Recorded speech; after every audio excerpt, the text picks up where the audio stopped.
저는 마르쿠스 슈틸러 독일 하이델베르크에서 신경퇴행성 질환을 연구하는 과학자입니다.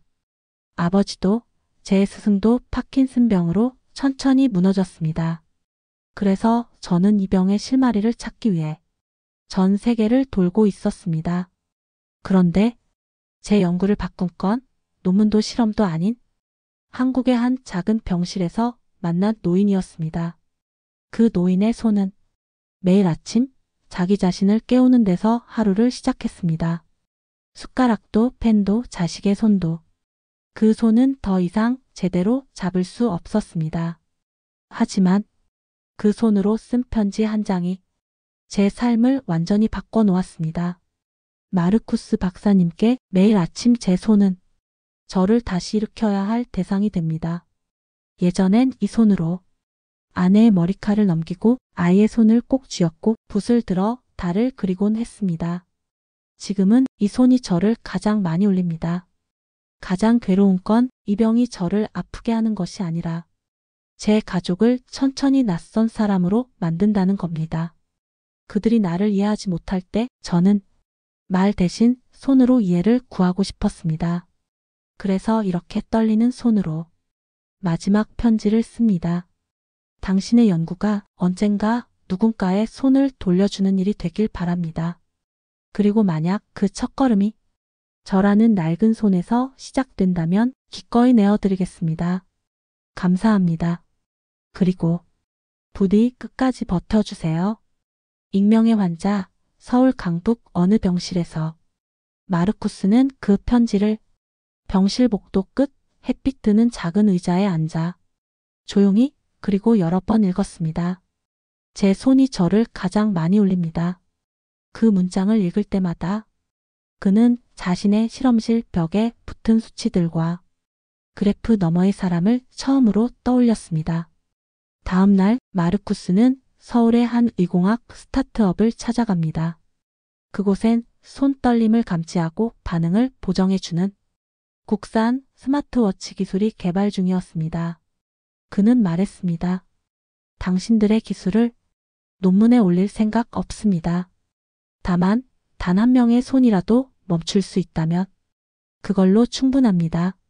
한 달 후 노인은 마르쿠스가 건넨 스마트밴드를 착용합니다. 그의 손은 여전히 떨리고 있었지만 컵을 들고 리모컨을 누르고 가장 중요한 순간 그는 손편지를 다시 꺼내 그 밑에 한 줄을 덧붙입니다. 감사합니다. 이젠 제 손이 저를 안아줄 수 있게 됐어요. 그리고 그 장면을 바라보며 마르쿠스는 조용히 중얼거렸습니다. 내 연구는 이제부터 시작이다. 사람을 위한 연구로. 스마트밴드를 받은 그 노인의 이름은 한기섭. 그는 평생 화가였고 은퇴 후엔 동네 문화센터에서 아이들에게 그림을 가르쳤습니다. 하지만 손이 떨리기 시작하면서 붓을 잡는 일이 공포가 되었습니다. 색을 고르는 것도 선을 긋는 것도 모두 망치게 될까 봐 무서웠다고 했습니다. 그런데 마르쿠스의 기술을 통해 그는 다시 붓을 들었습니다. 손은 완전히 멈추지 않았지만 그의 마음은 확실히 달라졌습니다. 그는 아이들 앞에서 조심스럽게 그림을 다시 그렸고 그 장면을 찍은 영상이 유튜브에 올라갔습니다. 다시 붓을 든 파킨슨 화가. 이 영상은 하루 만에 수십만 조회수를 넘겼고 놀랍게도 그 영상을 본 사람이 있었습니다. 바로 한기섭의 아들. 5해 전 연락을 끊고 미국으로 떠난 장남. 아버지가 웃고 계시네요. 저는 그걸 잊고 살았던 것 같아요. 며칠 후 한기섭은 편지를 한 통 받습니다. 아버지, 이제는 제가 당신 손을 잡아드릴게요. 그 떨림이 제겐 사랑이었으니까요. 이 이야기는 기술의 진보가 아니라 그 기술이 어떻게 사람의 마음을 건드렸는가에 대한 기록입니다. 마르쿠스의 연구는 그렇게 또 하나의 가족을 또 하나의 마음을 연결했습니다. 마르쿠스는 서울의 봄을 처음 겪었습니다.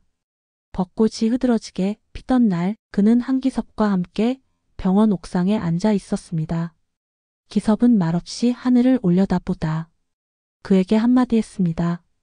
봄이 오면 손이 덜 아픕니다. 이상하죠? 의학적으론 설명이 안 되는 말이죠. 마르쿠스는 고개를 끄덕였습니다. 그 말이 너무 잘 이해됐기 때문입니다. 그날 밤 그는 연구소에서 한국과의 공동 프로젝트 종료 서류에 서명하지 않았습니다. 대신 매일 한 줄만 남겼습니다. 과학이 내게 준 건 기술이었지만 한국이 내게 준 건 마음이었습니다. 몇 주 후 마르쿠스는 한기섭 랩이라는 이름의 작은 연구소를 서울 근교에 세웁니다. 연구원은 단 3명, 하지만 매주 마을 주민들과 파킨슨 환우들이 모이는 작은 손 이야기 모임이 함께 열렸습니다. 그는 논문보다 한 줄짜리 편지, 학술지보다 작은 손그림 한 장에서 더 큰 의미를 느끼게 되었다고 말했습니다. 그리고 연구소 한쪽엔 그가 처음 받았던 떨리는 글씨로 쓰인 그 편지가 액자에 담겨 걸려 있었습니다. 나는 더 이상 병을 연구하지 않습니다. 나는 사람을 연구하고 있습니다. 이 말로 마르쿠스의 결정은 단지 거주지가 아니라 삶의 철학이 되었습니다. 한기섭 랩의 작은 컨퍼런스룸, 그곳엔 독일어, 일본어, 프랑스어, 한국어가 마구 섞여 있었습니다.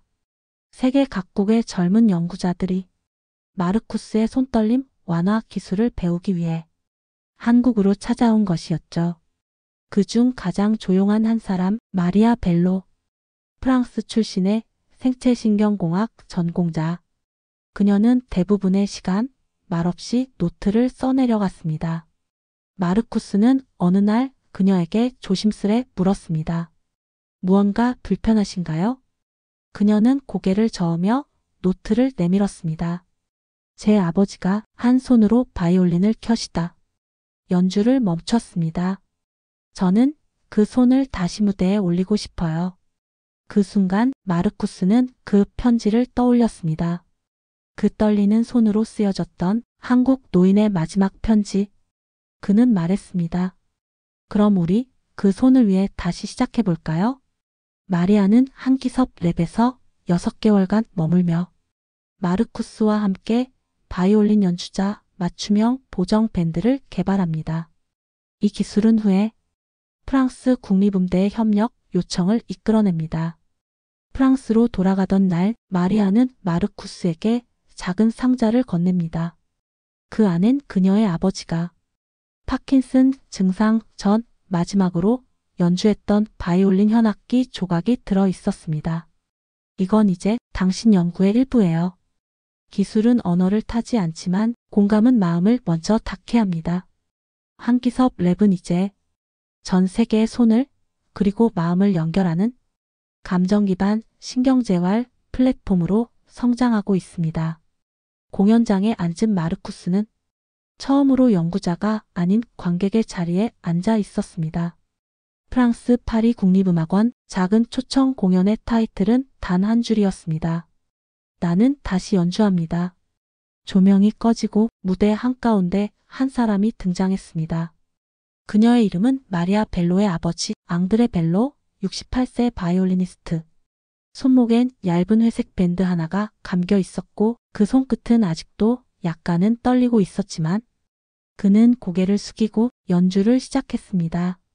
첫 음이 흐르는 순간 마르쿠스는 눈을 감았습니다. 그 떨림은 더 이상 병이 아니었고 그 울림은 단지 음악이 아니었습니다. 그건 어떤 손 하나가 다시 삶을 연주하게 된 순간의 소리였습니다. 공연이 끝난 후 앙드레는 무대 뒤로 걸어와 마르쿠스를 껴안았습니다. 이 손이 다시 음악을 만졌어요. 그걸 가능하게 해준 당신에게 제 인생의 마지막 곡을 드립니다. 그리고 그는 작은 녹음 테이프 하나를 건넸습니다. 그 위엔 짧은 문장이 적혀 있었습니다. 기억은 사라져도 소리는 남습니다. 그렇게 마르쿠스의 연구는 지구 반대편 한 노인의 붓을 그리고 유럽 어느 무대의 현악기를 다시 움직이게 만들었습니다. 손끝은 작지만 그 움직임이 만들어낸 감동은 시간과 공간을 넘는 이야기가 되었습니다. 한기섭 랩 개소 1주년 기념 강연. 무대 위에 선 마르쿠스는 준비한 원고를 접고 잠시 침묵한 뒤 말문을 열었습니다. 오늘은 제 이야기로 시작해도 될까요? 관객석이 조용해졌습니다. 저는 어릴 적부터 손에 힘을 주는 연습을 했습니다. 다른 아이들은 글씨를 배울 때 저는 펜을 떨어뜨리지 않기 위해 손가락을 붙잡는 법부터 배웠습니다. 그는 천천히 양손을 펼쳤습니다. 관객들은 처음 알게 됐습니다. 그가 평생 손 근육 약화증, 일종의 선천적 미세운동장애를 앓고 있었다는 사실을. 과학자가 된 건 손을 쓰지 않아도 되기 때문이었습니다. 그래서 아이러니하게도 저는 평생 손을 위한 연구를 하게 됐습니다. 그는 조용히 웃었습니다. 하지만 눈가엔 젖은 빛이 감돌고 있었습니다. 제가 살린 수많은 손들 중 제 손은 아직도 떨립니다. 그런데도 지금은 이 손이 누구보다 많은 걸 잡았다고 생각합니다. 누군가의 떨림을, 누군가의 마지막 편지를, 그리고 기억을. 그날 강연이 끝난 뒤 한 아이가 마르쿠스에게 다가왔습니다. 박사님도 무섭나요? 마르쿠스는 아이의 손을 잡고 조용히 말했습니다. 무서워. 하지만 누군가 내 손을 꼭 쥐어주면 조금 덜 떨려. 아이의 눈빛이 빛났습니다. 그리고 그 작은 손이 마르쿠스의 손을 더 꽉 잡아주었습니다. 과학은 마르쿠스를 구하지 못했지만 사람은 그를 구했습니다. 이제 그는 말합니다. 나는 손을 연구한 게 아닙니다. 나는 손을 내민 사람들을 만났을 뿐입니다. 그날은 비가 내렸습니다. 한기섭 랩 근처 소규모 장애인 복지관. 마르쿠스는 손떨림 완화 워크숍을 열고 있었고 참가자들 중에 한 명, 고등학생 수빈이가 끝내 말도 시선도 마주치지 않았습니다. 그녀는 초등학교 때부터 파킨슨 유사 증상을 겪고 있었고 사람들 앞에서 손을 보이는 걸 두려워했습니다. 마르쿠스는 말하지 않았습니다. 그저 그날 모든 강연을 마친 뒤 복도에서 조용히 수빈이 옆에 앉았습니다. 그리고 자신의 손을 펼쳐 보였습니다. 수빈이 조심스레 고개를 돌리자 그는 살짝 웃으며 말했습니다. 이 손도 떨려요. 가끔은 감정이 먼저 움직이기도 해요. 그녀의 눈동자가 흔들렸고 그 순간 마르쿠스는 조용히 손을 내밀었습니다. 이 손을 잡아도 돼요. 우린 같은 리듬을 가진 사람들일지도 모르니까요. 수빈은 천천히 매우 조심스럽게 손을 내밀었고 그들의 손은 처음으로 서로를 닮은 떨림으로 맞닿았습니다. 그날 이후 수빈은 워크숍 발표에서 처음으로 말을 꺼냈습니다. 제 손은 그냥 문제 있는 게 아니에요. 그 손을 알아보는 사람이 있었어요. 이제는 저도 누군가에게 내밀 수 있을 것 같아요. 마르쿠스는 처음으로 치료자가 아닌 연결자가 되었습니다. 그는 더 이상 손을 멈추게 하려 하지 않았습니다. 대신 그 손이 어디론가 향하도록 함께 걸어주기만 하면 된다고 믿게 된 것이죠. 조용한 연구실 창밖으론 한국의 봄비가 흩뿌리고 있었습니다. 마르쿠스는 오래된 노트를 꺼냈습니다. 표지엔 손으로 쓴 글씨, 떨림의 기록. 그는 천천히 펜을 들고 마지막 장에 글을 씁니다. 내 손은 여전히 떨린다. 하지만 이제는 안다. 이 떨림은 불완전함이 아니라 누군가를 향한 감정이 먼저 움직이는 순간이라는 걸. 나는 이 손으로 수많은 손을 잡았다. 그 손들엔 슬픔도 있었고 기억도 있었고 기적도 있었다. 과학은 병을 멈추지 못했지만 사람은 마음을 이어주었다. 나는 더 이상 치료를 하지 않는다. 나는 연결한다.